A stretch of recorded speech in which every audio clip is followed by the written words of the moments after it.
Hi everyone, कैसे हैं आप सब। दोस्तों, एक बार मैं फिर से आ चुका हूं एक और डरावनी कहानी लेकर। और भूतिया डरावनी कहानी सुनना कैसा लगता है आप लोग कमेंट करके ज़रूर बताएं। तो आज की कहानी की शुरुआत होती है यहाँ से। फटाफट अपने हेडफोन लगा लें क्योंकि कहानी शुरू हो रही है यहाँ से। माधोपुर एक छोटा सा गांव था जहां सभी लोग हंसी खुशी रहते थे। गांव में एक लड़का रहता था, राघव, जो पढ़ाई और खेल कूद में काफ़ी अच्छा था। गांव के लोग भी उसे बहुत प्यार करते थे। और एक दिन वो गांव में एक ही दूसरे बच्चे के साथ खेल रहा था कि अचानक से उसकी तबीयत खराब होने लगी। वो बच्चा बेहोश हो गया। गांव के लोग उसे उठाकर उसके घर तक पहुंचा गए। गांव के वैद्य काका ने उसका इलाज किया तो उसे होश आ गया। वैद्य ने उसे आराम करने की सलाह दी। वो आराम करने लगा। सुबह जब उसकी माँ उसके लिए नाश्ता लेकर आई तो कमरे की हालत देखकर उसकी माँ चौंक सी गई। राघव का कमरा एकदम साफ सुथरा था। बिस्तर पर सफ़ेद रंग की चादर बिछी हुई थी। कमरे से मोगरे की खुशबू आ रही थी। राघव भी एकदम अलग नज़र आ रहा था। वो अपना सर नीचे कर बैठा हुआ था और मानो अभी नहा धोकर बैठा हो। उसकी माँ उसके करीब गई तो उसके शरीर से चंदन की महक आ रही थी। पर जब उसकी माँ ने उसे छूना चाहा तो वो एकदम से गुर्राने जैसी आवाज़ निकालने लगा, मानो कोई जानवर गुर्रा रहा हो। अचानक से राघव ने अपना सिर ऊपर उठाया तो उसकी माँ एकदम से डर गई। राघव का चेहरा एकदम बदल चुका था। बहुत ही डरावना राघव का चेहरा लग रहा था। और वो फिर गुर्राने सी आवाज़ में बोला, चले जाओ मेरे कमरे से, चले जाओ मेरे कमरे से। जो भी मेरे कमरे में आएगा वो मारा जाएगा। और राघव की माँ डर के मारे उसके कमरे से बाहर भाग गई। उसने तुरंत जाकर ये बात राघव के पिताजी को बताई। वो भी राघव के कमरे में घुसने ही वाले थे कि अंदर से आवाज़ आई, मेरे कमरे को अगर गंदे पैरों से गंदा किया तो समझो तुम मारे जाओगे। चले जाओ यहाँ से। और फिर दरवाज़ा धड़ाम की आवाज़ के साथ ही बंद हो गया। राघव के पिताजी उसका ये भयानक रूप देखकर ही समझ गए कि कुछ भयंकर चीज़ इसके अंदर है। वो तुरंत गांव के एक तांत्रिक बाबा के पास गए और तांत्रिक को साथ लेकर लौटे। तांत्रिक बाबा ने जैसे ही राघव के कमरे के बाहर अपने कदम रखे, वो तुरंत समझ गए कि अंदर कोई ख़तरनाक आत्मा है। उन्होंने जैसे ही दरवाज़ा खोलना चाहा, अंदर से आवाज़ आई, चले जाओ यहाँ से। तांत्रिक चला जा वरना तू भी मरेगा। पर दोस्तों, तांत्रिक बाबा ने बिना डरे दरवाज़ा खोल दिया। अंदर का नज़ारा देख वो चौंक गए। अंदर इतनी सफाई थी कि मानो धूल का एक कहीं भी निशान भी ना हो। पूरा कमरा फूलों की खुशबू से महक रहा था। तांत्रिक बाबा ने तुरंत कमरे के दरवाजे को बाहर से बंद कर दिया और दरवाजे को बंद कर वो कांपने लगे। उन्होंने कहा, इस बच्चे पर भ्रम राक्षस का कब्जा है।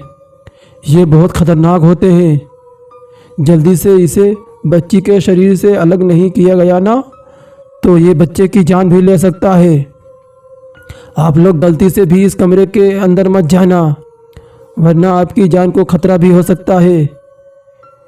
और इसे मैं नहीं भगा पाऊँगा। मुझे अपने गुरुजी को ही बुलाना पड़ेगा।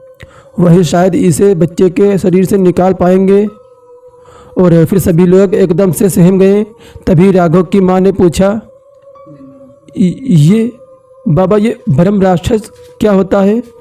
तो बाबा ने बताना शुरू किया, जब किसी बच्चे का उपनयन संस्कार होता है तो उसमें एक प्रक्रिया होती है जिसमें जिस बच्चे को नव संस्कार होता है उस बच्चे को तालाब में अपनी लाठी को एक ही सांस में डालकर वापस ऊपर आना होता है।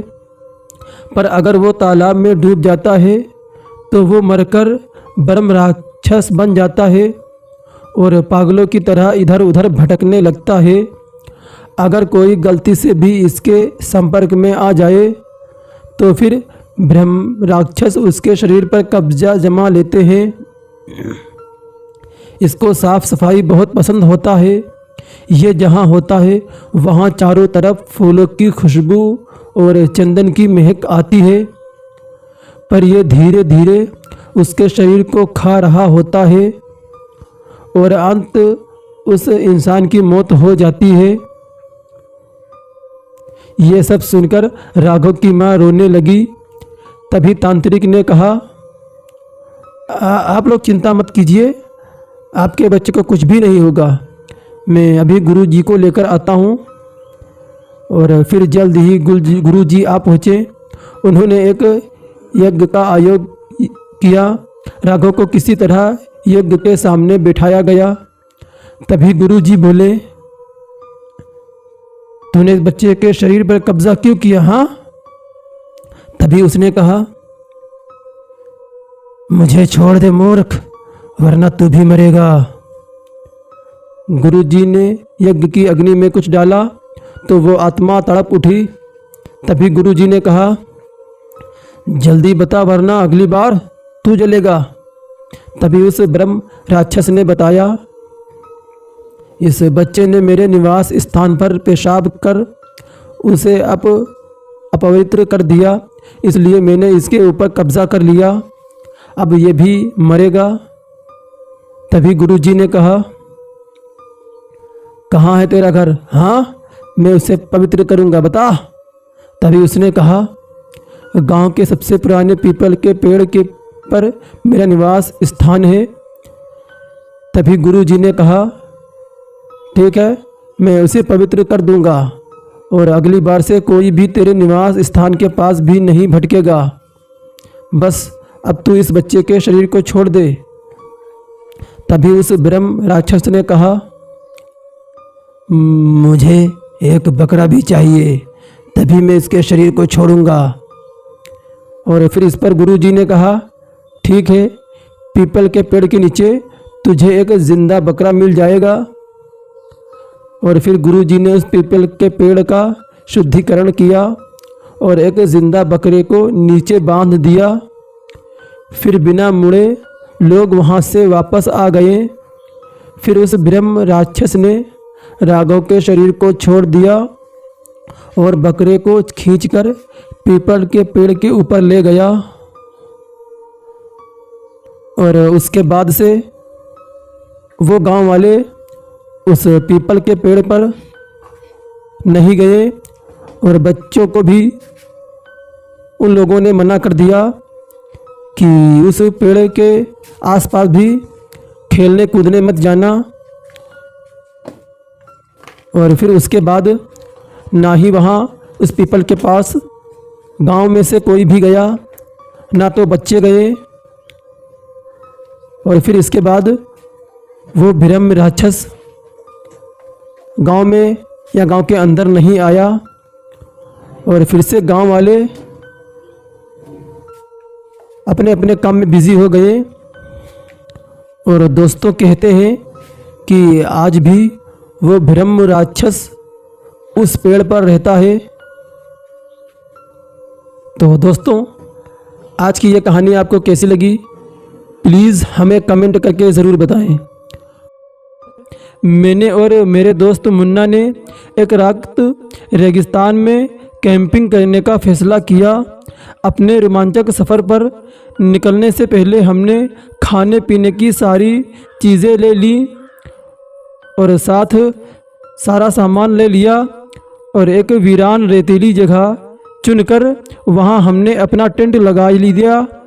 अंधेरा हो चला था और ठंड भी बढ़ने लगी थी, तो हमने वहाँ आग भी जला ली। खाना खाकर जैसे ही सोने हम लोग लगे तो रेत में पास ही किसी के मौजूद होने की आहट आई। तो मैंने फ़ौरन मुन्ना अपने दोस्त को बोला कि यार कुछ गड़बड़ है। तो फिर मुन्ना ने टॉर्च निकाली और आसपास देखा तो हमें पता चला कि कोई हमारे टेंट के पास बैठा हुआ है और उसकी पीठ हमारी ओर थी और वो शायद सिगरेट पी रहा था क्योंकि धुआं उसकी तरफ से निकल रहा था और सिर के बाल उसके बहुत छोटे छोटे थे और उसका सर के पीछे एक लंबी सी चोटी भी थी। तो हमने हैरत से पूछा कि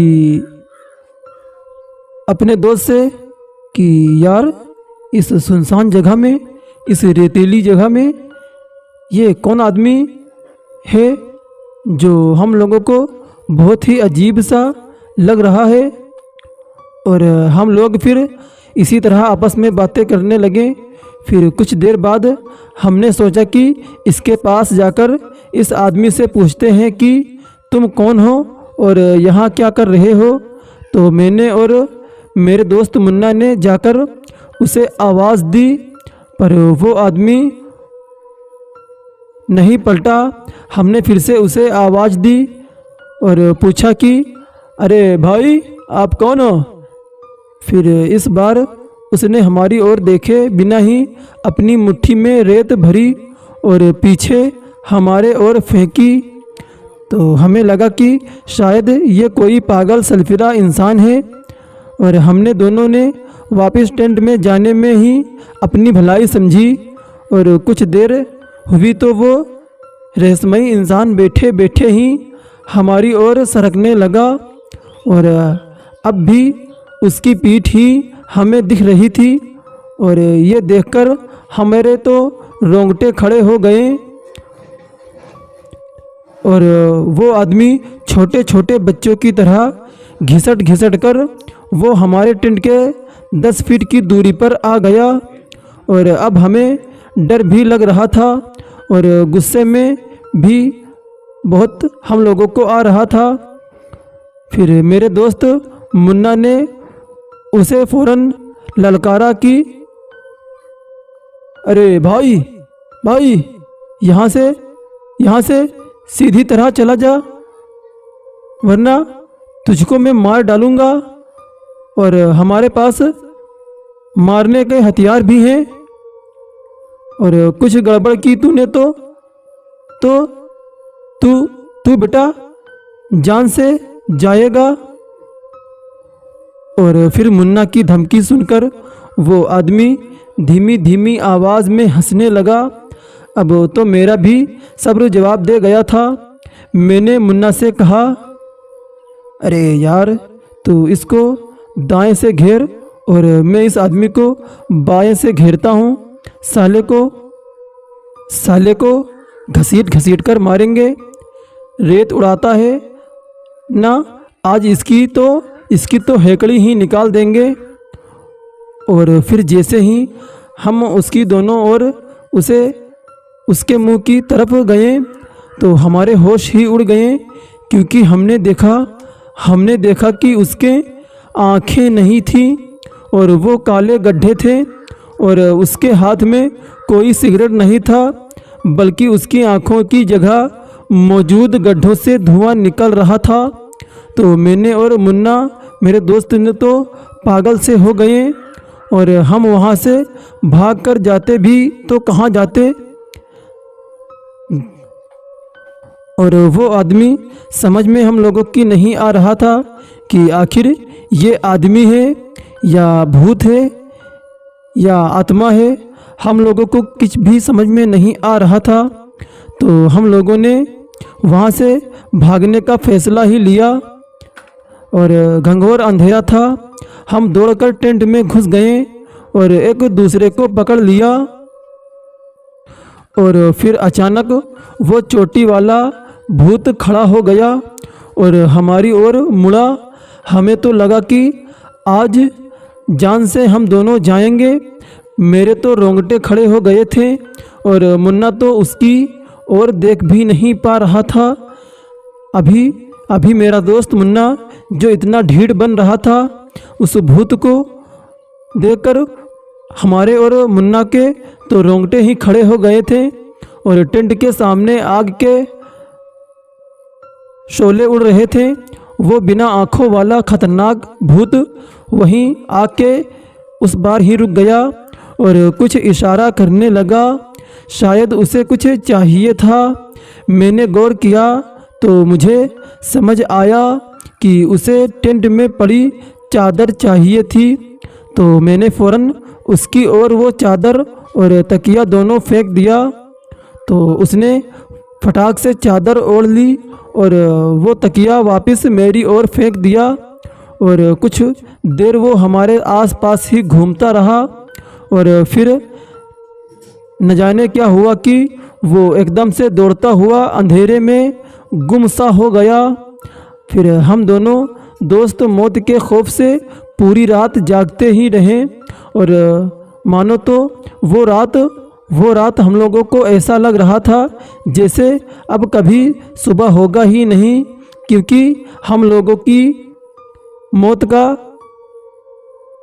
सामान पूरा हो गया था और डर के मारे कांपते कांपते फिर वो सुबह हम घर लौट आए और दिन के बाद माँ कसम डिस्कवरी चैनल देखना ही छोड़ दिया, क्योंकि उस बार हमारे साथ ऐसा हादसा हुआ था कि हमने उस दिन के बाद से डिस्कवरी चैनल देखना ही छोड़ दिया था। और दोस्तों, हमें पता नहीं था कि वो भूत क्यों हमारी चादर मांग रहा था और उसकी आंखें क्यों नहीं थी और उसने हमें ज़िंदा क्यों छोड़ दिया।